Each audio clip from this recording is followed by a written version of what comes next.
Hello there. This is Dr. Antoinette Linton, and I am pleased to have my guest on today, Mr. Henry Chi. Hello. He is a brand new teacher in the interview process. He's done 3 interviews so far. We're hoping he gets one of them. Um, we worked together through the credential program. I was his subject area coordinator. And he also was one of my master teachers through OCTPP as a mentor teacher for college students wanting to become elementary educators. We were teaching them science, actually, engineering, working with NASA. He was a mentor who worked with 3 or 4 of those students, and he helped them apply the pedagogy of modeling design and engineering out in the community with YMCA kids who were doing some summer work with us. He finished up with me in December of 2019 and started a long term position at the same site until the end of the school year in May. And so now he's transitioning to becoming a full time teacher of record of his own course. And this topic, this classroom routines and academic routines is majorly important. Not only because they're important to have a classroom, but it's also important that we understand a number of other different things that combine to form a classroom that's healthy. But one of the core pieces is having those academic and classroom routines that make sense to the kids. So welcome. Hi, welcome. Thank you. Before I get started with this conversation that I'm very much looking forward to having, um, today we will be talking about the importance of developing healthy classrooms and academic routines that make sense to the kids. We will also talk about the importance of having productive interpersonal relationships with students in order to have flexibility in those routines. Participants of this particular PD are eligible for zero point 0.5 continuing education units per session. And before we start our conversation, I'd like to take a moment to recognize the College of Education at California State University Fullerton and the school's first Federal Credit Union Center for Creativity and Critical Thinking. Part of the partnership's mission is to offer professional development opportunities to our community partners. This current professional development series is called Inquiry and Innovation Professional Learning Series and is free to the TK through 12 classroom teachers. COVID 19 and the unarmed deaths of African Americans has sparked a very needed conversation about the inequities in academic settings. First, with COVID, uh, schools and the college were faced with resources and technology challenges like none we've ever seen. And then tragedy struck our country as we watched in horror as Black and Brown people were being murdered by police.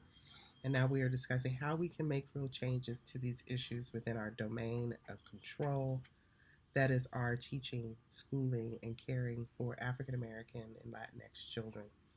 This is a much needed conversation, and it starts with teachers knowing who they are and how they can use their avant garde position to educate and protect children. So, why do we need clear academic and classroom routines in the classroom, and why they need to be based on knowledge that makes sense to the students, and how we reteach and continue to teach these processes is what this is all about. This is not about policing students' bodies and reinforcing the message that brown and black students get all too often. Why is this important? focusing on encouraging independent and self regulation is a major component of anti racist teaching practice. In our last podcast, we discussed that anti racist teaching is about preparing students for careers in universities and entrepreneurship that they envision for themselves. It's about honoring their literacies and providing access to disciplinary literacy. This isn't a simulationist pedagogy where students are socialized in Eurocentric ways, your Eurocentric pedagogies. This is about plans for enactments of learning experiences that are real to the students and get them close to disciplinary discourse and skills that they'll need for the 21st century. Um, so, Henry, Yes. so this conversation is super important and timely, and I can't express how powerful this will be because you are a new teacher and have success and some challenges with this aspect of learning teaching. And I remember you specifically asking me last summer to do a professional development on this topic. So let's have a conversation. Yes. Um, why is making sure that you have a healthy classroom environment important to you as a new teacher? I think I think making sure that you have a healthy classroom environment is one of the most important assets to education because it allows students to properly develop the necessary skills academically, behaviorally, and mentally to prepare them for the next step in life. And I think to add to that, um, it also allows them to negotiate a number of different environments outside of the classroom. You know what I mean? Like Yeah. they get the practice of being citizens and community members, and they can tap into some of that rich learning about bring. First of all, I think my spiritual purpose is bringing order to chaos. So this was really a big thing with me. It's like I got to express who I was as a spiritual entity, having a human experience, and I really wanted them to. I wanted to encourage kids to engage in an ordered environment so they could expect order and they could talk about it and expect it in their workspace as adults. They could go home and experiment with it. I'm learning this thing and this is kind of how we do it in the classroom. I want to try it out at home. What are some of the concerns you have about setting up the classroom and what we termed classroom management? I hate that term, by the way, classroom Yes. management. Sounds like policing bodies.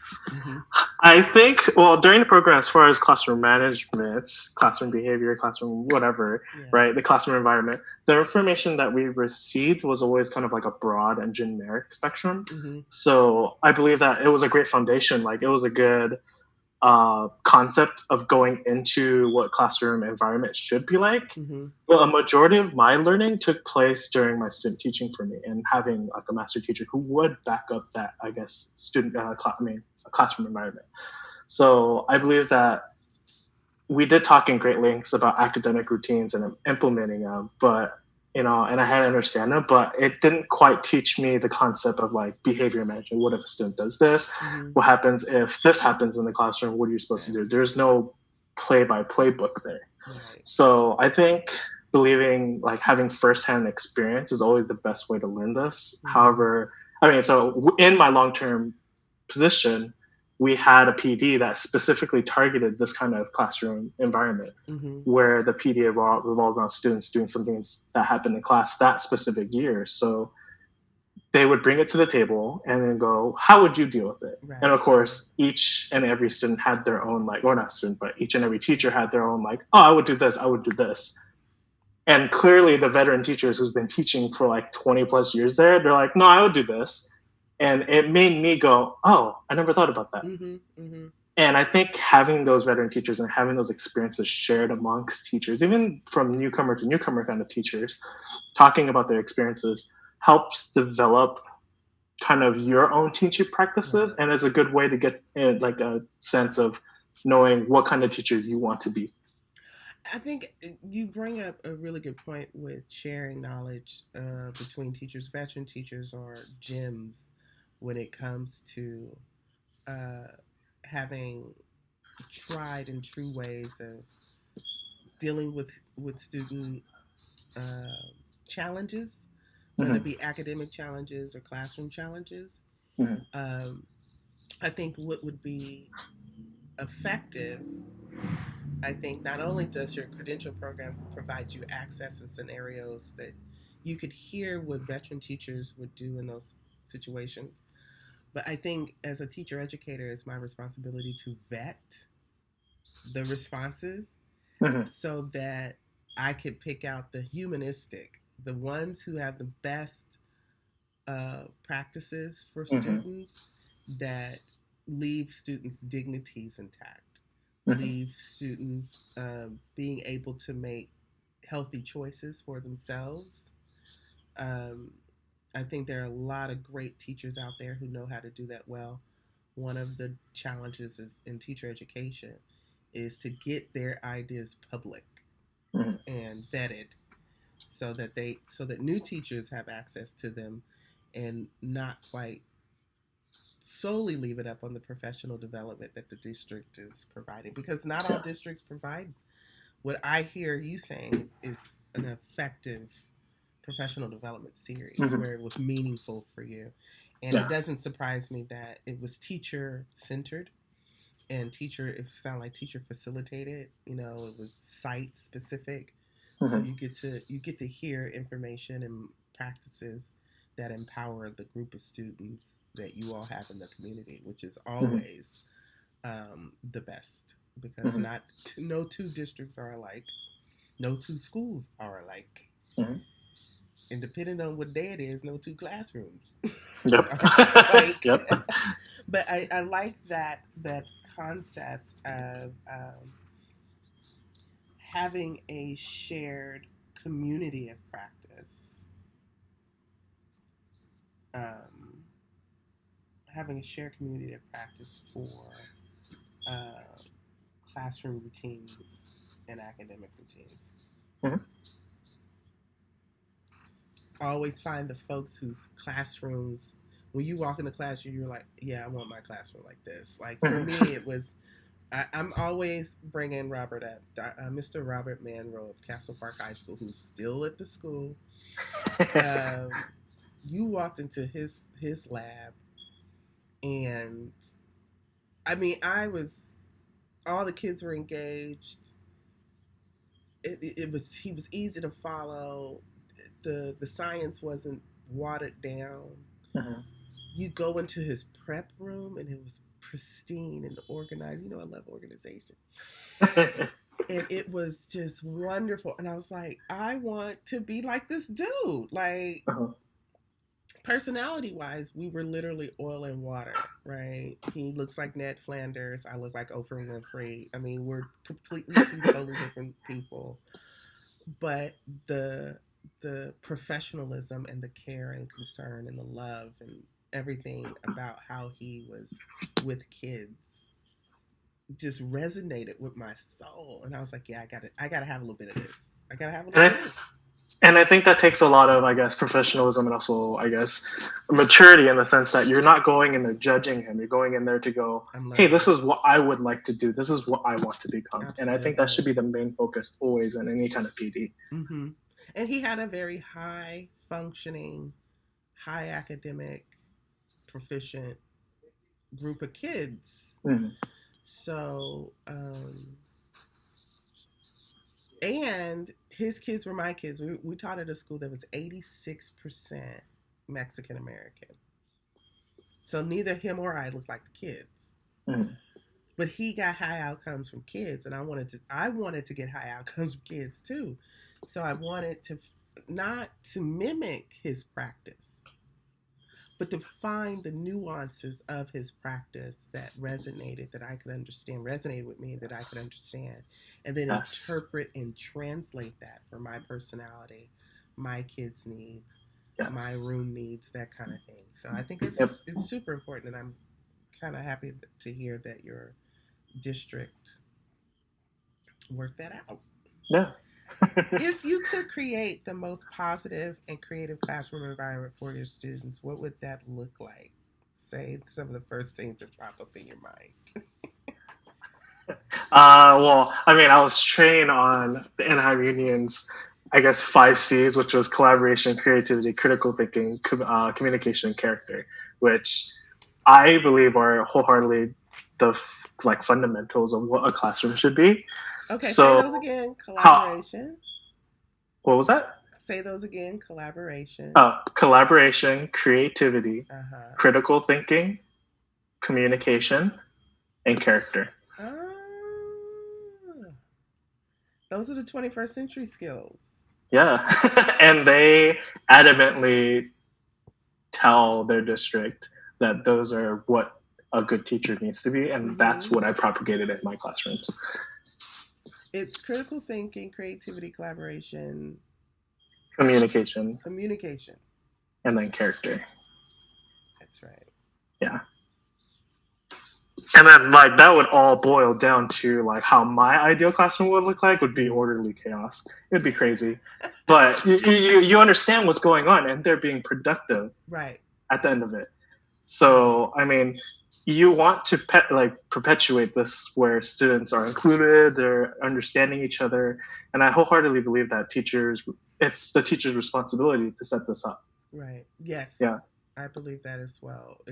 You have to have a vision of your classroom so that you can set it up in a particular way and then teach the kids what your vision is and how they play a role in that vision. Yes. And so these sound like some guiding principles. So for all the guiding principles, there should be a knowledge base and a skill base associated with it.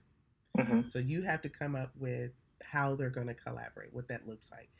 Yes. You have to define creativity for them, and it's going to be different for the kids, but it can be, you can set criteria for that so kids get to pick and choose how they get to be creative. I used to like giving them projects and say, here's 7 ways you can do it. Pick and choose. Because I'm not artsy fartsy. Well, that's what I meant by like orderly chaos is that you're giving these students that self-regulated, that self-deciding factors into progressing their knowledge, specifically for science, right? They choose to learn how they want to how to get there. But at the end of it, they all learn the same thing, which is, I think, one of the most beautiful things you can do in a classroom. Right, right. Yeah. It's setting up that opportunity for them to go, okay, I get what you're trying to do, and I know these are the steps in order for me to do that. Yeah. For me, like I said before, my rules were don't work my nerves, which was broad enough so that if I got annoyed, they'd be like, okay, I think we're working on nerves. We need to stop whatever we're doing. I wanted my kids to be self-regulatory academically. Yeah. So I would teach them the epistemic practices for science, which was argumentation, the lab process, modeling design, and the negotiation of expository texts. So you would learn those 4 things, and we would just use those 4 things all year in different combinations. And then I would teach them the academic routines of how to do the warm-up, how to transition from class discussion to group work, how to participate in the group, what was your academic role in that, how to enter and exit a room with some of the classroom routines, right? You do all the safety stuff, right? Here are the exits. No, none of the gas valves are on because I know y'all. I will turn them on when we need to use them, but I know y'all. And the eye wash water valve wasn't on because the first thing y'all do is say, "What is this?" and y'all pull it down. Now I got water everywhere. So things are turned off until we need them because y'all just don't know how to keep your hands to yourself. Yeah. So it's that kind of environment, and then on top of it, I was trying to learn the kids as well, learn them, and earn their trust as right. Why do you think we overlook relationship building, which is a good segue between students and between teachers? I think, well, For me, I think it's because if you really think about it, if you recall, when we went back to school, everything was more of like kind of like a nurture trait. If you think about it, school was designed when what the Industrial Revolution happened, Yeah. right? Right. So it was designed for students to fall in order, to fall in line, to do this, to do that. Mm-hmm. And I think it really opened up this gateway of like, I don't want to say it's an oppressive environment, but it ultimately is when you're having the old school way of thinking of like, this is what it should be, Right. right? I think the biggest takeaways that we could get from what I got from the credential program, my master teacher in the science department that I worked with, was that you need to have this positive relationship and be able to basically talk to each one of the kids individually and know them to develop that development within them so that they could progress to that next level. Mm-hmm. Mm-hmm. Yeah. Mm-hmm. Yeah. I I personally really relied on the interpersonal exchanges between me and the kids. Mm-hmm. I felt like if the kids and I could get along, as you know, I always saw myself as an elder in the room, and I needed them to trust me that nothing bad was going to happen to them. I wasn't going to let them set themselves on fire, Mm-hmm. but I also wasn't going to let the classroom environment be unsafe for them, whether Yeah. physically or emotionally. Yeah. And so I needed to have a way in to those relationships between kids. Mm-hmm. And when I knew something was about to pop off, I needed to know what thing I could say, what thing I could do in order to redirect those kids back to them doing, you know, what was best for them academically and socially in the classroom. Yeah. And And so, that wouldn't have happened if you didn't develop that social connection with them and understanding what mhm. pops them off, what gets them off, Yes. what you basically need to understand them as a person. Yeah, you definitely humanize the Yeah. babies, right? And I would visualize them being adults in the community, right? Mm-hmm. Because I usually live where I teach. So I'm going to bump into kids and their parents all the time, you know. And I envision them being the pharmacist at the CVS. So when I'm old, I can go get my medicine, Mm-hmm. right? Yep. Or the sheriff. You know, I live in where the county of LA and the city of LA intersect. Mm-hmm. So I know a number of sheriffs and I know a number of LAPD. So it's like I can envision, you know, some of my students growing up to be in that profession, or entrepreneurs, or clothing design, or restaurant owner, or Mm-hmm. somebody who does survey engineering for the city of Los Angeles, because we know we got potholes and stupid stuff. We always gonna need them. But I'm picturing my kids being these adults that I interact with, and what do they need in order to take over those roles, because I'm not going to be able to work forever, Yeah. and it's going to take 10 of them to pay my retirement. So they're going to need these skills, right? They're going to need Yeah. some skills. And so I always pictured that in my head. Yeah, and I always tell the kids too, like especially at the end of my student teaching this year, was who's gonna come back and buy me that new car that I need? Who's gonna be paying for a new house for me? Absolutely. Yeah. Right. We got to keep everybody afloat, right? So I need y'all, and I would express that to them. I want, maybe you won't go into science, but I want you to be scientifically literate, because Yes. your vote will affect whether or not we're in a pandemic or not. Your vote will Oh affect yeah. that. That brings me that like really good point. I remember specifically with my electives class, especially because they kind of gave me free reign at the site. Hmm. Was I focused in on not just science literacy, but literacy of like news and understanding that like, hey, this is being said. Do you believe it? Hmm. And having Hmm. them go, yeah, but no, I found something else that says otherwise, and this is more of a credible source. And I think that's an Right. important factor to teach in any kind of subject where they're learning how to basically read the subject. And have a critical eye on what is credible Yes. and what isn't, Yes. right? And hold institutions accountable, right? Yes. When bad science comes up, we had an incident earlier this year where somebody was passing off some old pseudo data. The scientific community got in that and said, Mm-hmm. no, we're pulling this because the integrity of the institution then comes to question, and people can lose lives, Mm-hmm. when we don't have a deep understanding of how viruses work and how Mm-hmm. epidemiology works and infectious Mm-hmm. disease work. We've got over 125,000 people who've died of COVID. Yeah. That is a serious public health education issue that starts in K through 12. Yeah. We biology teachers teach about the lytic cycle and the latent cycle of viruses. We Mm-hmm. teach, about primary and secondary immune response and whatnot.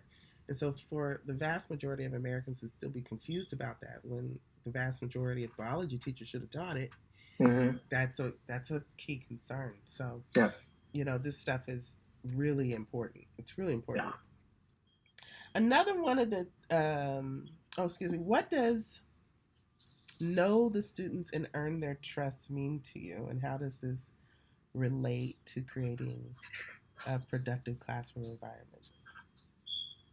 So I think gaining the trust of the students, and not just students, but the whole classroom, and vice versa, the students knowing you, Mm-hmm. that you successfully built a bond and bridge between the student and you that allows academic information to go into, but it also allows your silly antics, like as a person. Right. Like all of the core morals that I have, that you have, will be instilled in these students now. Mm-hmm. So Mm-hmm. it's a sense of like accountability, not just one student at the, like, it's everyone. It's the teacher's accountability now that's on the mind, and also the students. When Absolutely. you lack something, the kids will call you on to that, and that's Yes. totally fine. Yes. I agree wholeheartedly. At the beginning of the school year, we would go get our textbooks, and inevitably, every year, there'd be a group of students who open up the book and find the two big pages in the biology chapter 7 where with the two cells, the animal and the plant cell, Mhm. and then they would find something like elephantitis or some gory parasite based disease in the book. Right. And I would hear my students ask me questions about what they were looking at in the book when they opened it. And the trick for me was at the beginning of the school year, I would purposely start earning their trust. Mhm. And it was always with the textbook. So they would come back with their textbooks and get everything situated. And I would be doing something, getting the room prep, maybe, you know, passing out an assignment or maybe passing out the cards, like they had their little schedule cards. And the kids would start asking me questions like, what does my toe mitochondria, is that the word you're trying to say? I'm not looking at the kids. Yeah. I'm just hearing what they're saying, but I'm busy doing something else. I'm doing this on purpose Mm. because I want to be able to tell them that it's a organelle of all eukaryotes. It takes your sugar and makes Mm. 32, 36 ATP, and ATP is the chemical that allows you to convert food energy Mm. into cell energy. And I'm just spewing this off. I'm just writing and spewing. And I used to hear some of the kids go, she's not even looking at the book. And I was like, that was the first trust Mm. building event of the year. I know my subject matter. Mm. I know how to teach this. I know what I'm doing. You can trust me with the information. I want you to Right. trust me with this Right. information. So they would be like, whoa, okay, so she knows her stuff. Is she cool though? That'd be like the next step. Yeah. How does she, so you get these tests with kids, and I think teachers don't need to see the test as, you know, um, jeopardizing or testing your authority, Yeah. They're just hoping that you don't miseducate them. Yeah. That's what they Yeah. don't miseducate me. I've had enough of that in the past.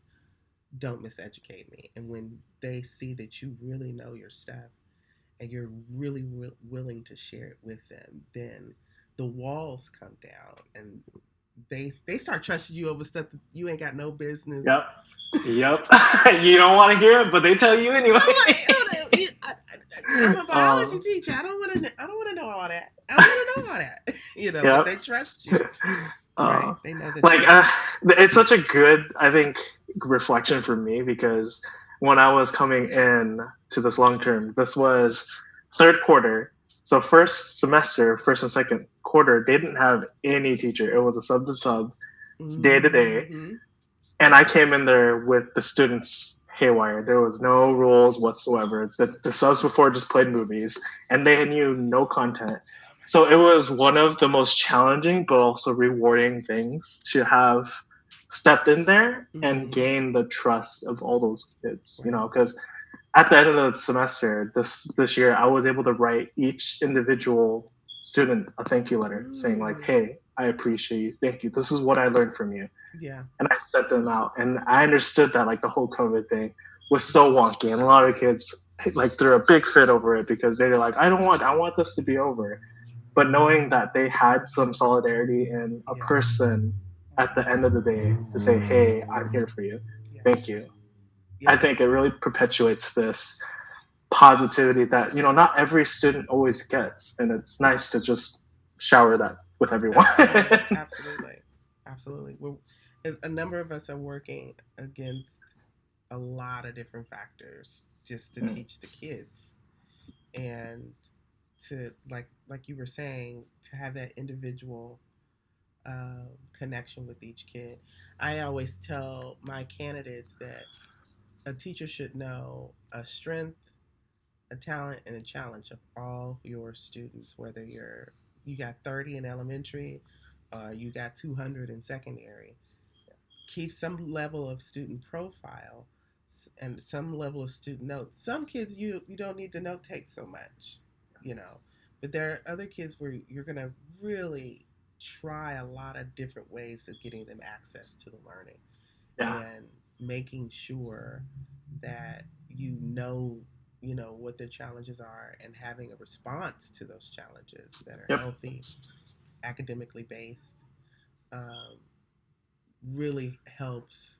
The effort alone sometimes is enough for kids. Like they see Yep. you making an effort to Mm-hmm. get them to be successful is enough to move them forward and catch them up if that's what it needs. If Yeah. that's what needs to happen. Another one of the tenets of a healthy classroom is to avoid hypocrisy. That is, if there is a classroom rule that has been established, the teacher has to follow it too. Why is this such a foreign concept to people? So you have to look at it from a kid's perspective, right? They have rules they have to follow for what? In secondary, at least 6 to 7 periods. So that's 6 to 7 times however many rules those teachers give, right? So Mm-hmm. it's a crazy amount that these kids have on their that they're like, oh, I can't do this, I can't do this. Where I think you should be making rules where you can follow them yourself. So when you say, hey, no phones in class, you shouldn't be on your phone in class, That's right. right? And I know myself, I sometimes need to Google something really quick and Mm-hmm. I'm on my phone and it's okay. So that's not one of my rules. I tell them the reason why we have these kind of technologies in the classroom is for our benefit. Right. And if I catch you otherwise, you in trouble. Right. Right. Yeah. Absolutely. I was the opposite of for the phone rule. Mm-hmm. Not there was a no phone policy in the classroom when I was teaching. Mm-hmm. And so I made sure that I was not on the phone in front of the kids. So when they were on the phone, because it was inevitable, kids is gonna want to they want to charge their phones, they want Yeah. to be on the phone. I can be like, you've never seen me on the phone. This because I need to teach you. We need to work. Yeah. Right? We don't need any distractions. So for different populations of kids, that sense of avoid the hypocrisy, like I was saying earlier, that I didn't have a tardy policy technically. Mm-hmm. You have to be like 20 minutes late for class for me to go, okay. I'm like, okay. And if you don't have a note, okay, you're tardy, right? But I'm always tardy. Like after second period, I always had to go to the bathroom. Uh-huh. So I might get back to the door because my lab's on the first floor and the bathroom, the teacher bathroom is on the second. It might take me a minute to, Yeah. I might be opening the door when the bell rings. Yeah. How is it that, I'm going to count all these kids tardy and I'm the one that needs to open the door? I don't think so. And sometimes they would have to stand in the hallway. Like if it was like fourth period before lunch and then after lunch at fifth period and they bounce it off the walls because they just had something to eat. Mm-hmm. And I'm like, I'm not ready yet. I'm not ready. I'm gonna let y'all stand outside for a minute. I'm not ready. I'm not gonna count you tardy. I just need an extra 2-3 seconds, right? So it's that kind of, I left room for my own personality Mm-hmm. in my classroom environment, and I didn't make up rules that I could not myself follow. Right. And which puts us in a great position to have conversations with kids about why certain rules are there at the school to begin with, and Right. the kids are going, well, this doesn't make any sense. Why do teachers get so mad at the hat issue? And I could fall back on things like, well, you don't see teachers wearing hats. Yeah. So that's a rule that we don't break. It's a custom. You could talk about, what the norms are and the customs are. And you can be flexible. If you can wear a hat everywhere else, it's just one of those places where you can't. It's nothing personal. It's just what it is. And so it opens up that space. But I think we teachers have to come from a space of not being hypocrites. I'm not saying do as I tell you to do and not as I do. Right. And I think it really highlights basically that each teacher, even though that they have these different roles and they have these different subsets, is that it's a positive in the sense that if you can follow your own rules and your own intuitions of who you are as a teacher and as a person, it projects a good feeling to the kids as well, knowing that, hey, this person's holding up to what he's saying or she's saying, and then I should be able to be following that as well. Yeah, absolutely. They're keeping their word. And so, mind you, this is what's so fascinating about this. When I talk about healthy classrooms, people don't even think about these things. They're looking for like rules and rituals, and they're looking for judgments and punishments, right? And it's so much bigger than that. Creating a classroom culture is so much bigger than that stuff. I'm not saying that having rules is bad or whatever. You should have rules. Yeah. But like we said, the rules should make sense to the kids and they should be aligned with the best part of you as a teacher so that it's more organic, that you guys can have conversations about the rules and what needs to happen as opposed to enforcing things that you yourself don't believe in or you yourself think these things are for other students or whatever. Right. And those rules usually should be generally kept simple in the sense that it's easy enough for you to even remember and follow off the top of your head kind of thing, which is why I always I got this from my master teacher in the sense that like my two rules are what I got from you as well, but it's, if you ever need anything, ask me, whether it's something from home, something in school, something personal, let me know. Yeah. And then I guess the second rule, like from what you said, don't work my nerves. Don't work my nerves. And the last rule would be to reinforce the don't work my nerves. Just don't work my nerves. Yeah. And like I said, I needed a rule that was aligned with my personality and that was broad enough. It felt like I could not predict, as a new teacher, I couldn't predict what all I was going to be dealing with. Mm-hmm. So it was a sense of don't have me notice your misbehavior. Yeah. I don't want to manage you. I want to have conversations with you. I want to joke. I want to teach. I want you to teach me. Like, when I was first starting out, I was at a predominantly um, Latinx school, and a large proportion of our kids spoke Spanish as a first language. I did not. Hmm. So let's make this Spanish word wall for Miss Linton, so we could get down to business, right?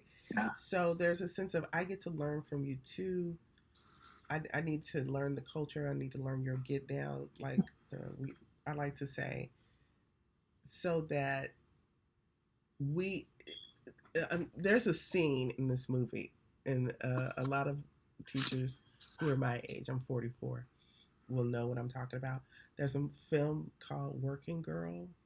It's got Melody Griffith. It's Nope. probably before you were born. This movie came out, and so at the end of the movie, she struggles throughout the end of the movie, and she walks into her new job, and there's a woman sitting in the office that she's supposed to sit in, so she thinks she's the secretary again or whatever.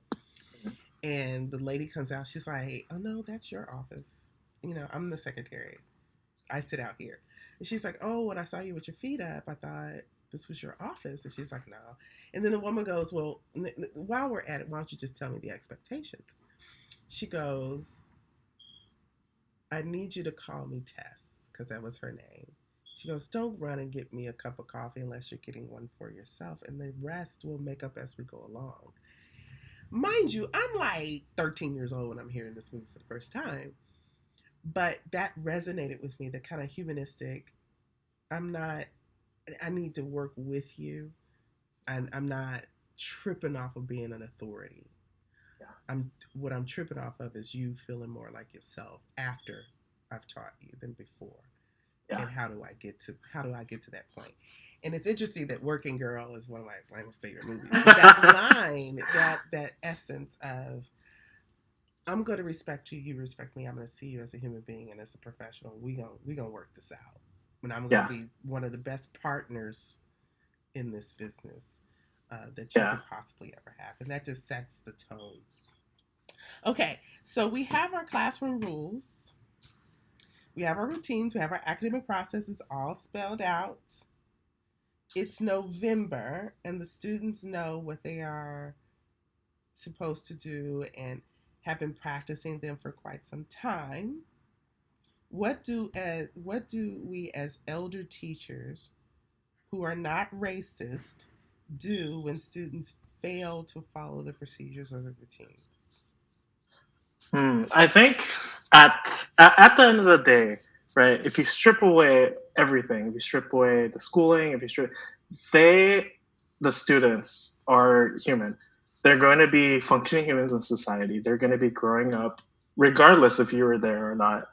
So criticizing them for their misbehavior and punishing them, I don't think is the best way to go because it doesn't warrant any kind of. I mean, granted, if they destroy and set something on fire, but I would say most of the offenses, like what we were talking about, are they're not. They're kids. They're humans. They're babies at the end of the day, Mm-hmm, right? mm-hmm. And we're there to help them. So I think sometimes students may not entirely agree with, like, let's say a rule that you had in place, and that's perfectly okay. But the thing is, how you go about it really demonstrates of the type of educator you are, Right. right? Making that kind of workaround, having compromises for students, and understanding like, hey, this is the right thing to do, and this is why I have it in Mm-hmm. place. And if you have a reason to go against that, please tell me. Right. Right? If my academic routine does not make any sense to you Come whatsoever, on. tell me why it's wrong so Right. I can adapt it and better Yes. suit your need, Right. not my need. Keep in mind, it's your need, not my need, right? Right. We'll negotiate that. Yeah. I always reminded the kids I got to keep the whole class in mind. Mm-hmm. And I'm responsible for all of you. But I used to tell them, I will only change these things, academic routines, classroom routines, epicenter practices, if you give me feedback saying this is what needs to be done. Yeah. But I promise you, I will keep my word and say that this is the thing. It won't be a moving target. Yeah. Right? And I need to see you. I'm hearing you saying, they're human beings having an academic experience, right? Mm. And it's the humanization of these kids. I've seen them as adults in the future that will end up really taking care of us as elder people. Mm-hmm. We need young people to be equipped because we're not going to be able to work forever. And we need to see them as community members. I think we also need to stop going into communities that we don't live in and trying to make those students into second class citizens for our communities. Right, right. You need to teach them, every kid needs to be taught as if their community is Beverly Hills and Mm-hmm. that Totally they're agree going to with you. be wonderful and functioning adults in their communities, Yeah, right? We're not judging their communities. yeah. Matter of fact, like I said, I always lived in the communities that I taught in. And I figure if I'm there, it must be great, right? So, we're having that expectation, and so by November they should know all the academic routines and the classroom rules, and we're curious as to why they aren't. If somebody's not understanding what's going on or is breaking a rule, there's got to be a reason for that, and I think Exactly. teachers need to be curious as to why that is and then ask the kids, what can I do? Yeah, Or why are you working my nerves? yeah, And then they'll tell you they're in a bad mood, they hungry, they sleepy, something don't make sense. yeah. It's always a rational thing. It's never a Mm-hmm. sense of because I'm trying to ruin your day. It's never Yeah, that. yeah. you know, it's And always that's where something. it brings up the point of like this whole classroom positivity being a positive environment, knowing that they're human and knowing that you can have this two-way street with them, Mm-hmm. and that they're not aiming their shot into a blind darkness spot where you're Right, completely going to blindside them. right, right, Yeah. right. Yeah. And at the end of the day, we learn how to be trustworthy and we learn how to trust the kids, right? Mm-hmm. So I trust my students not because they've given me consistent evidence that they're responsible. I hear a lot of teachers say that. No. I trust them because I'm trustworthy, Yeah. because I've demonstrated it, right? Mm-hmm. And I make sure that I stay on point and I keep my word so that I can every day I can strengthen that relationship. So when I do falter as a teacher, which I will, when I do come Mm-hmm. up short, I'm not taking advantage of the fact that they give me a second chance. Yeah. I've earned the right to be human too, Right. and And they then don't. that's where the growth comes from you as a teacher when you go, I did falter here, I did mess up here. Mm-hmm. And I'm so happy that these students are calling me out to make me a better person. Like you right. Yeah. Yeah. And they love that when they know You that right. they got you on the ropes. Right, You're like, right. dang it, you got me. You got me. Yeah, you're right.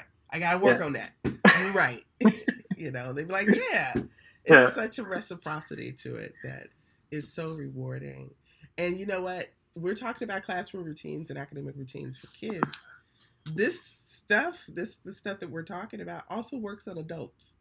Yeah. Also works with your fellow teachers. Like when you show up and you say that you're going to do something for the group of teachers, you're doing professional development or whatever, all of this stuff, because it's human stuff, Mm-hmm. it works well and you become a trustworthy colleague. Not only are you trustworthy for the kids, but you become a trustworthy colleague. And the reason why I keep saying trustworthy because my definition of teacher is a trustworthy content expert Yeah. whose integrity and intentionality of practice facilitates learning. So we're always dealing with our own integrity and our own trustworthiness and our intention. And Mm-hmm. if we can keep that in mind, I think you have the foundation to develop a healthy classroom. So here are some of the takeaways for today. So I heard you say earlier that we should really reinforce a shared community of practice and knowledge for Mm-hmm. classrooms or tenets of a healthy classroom.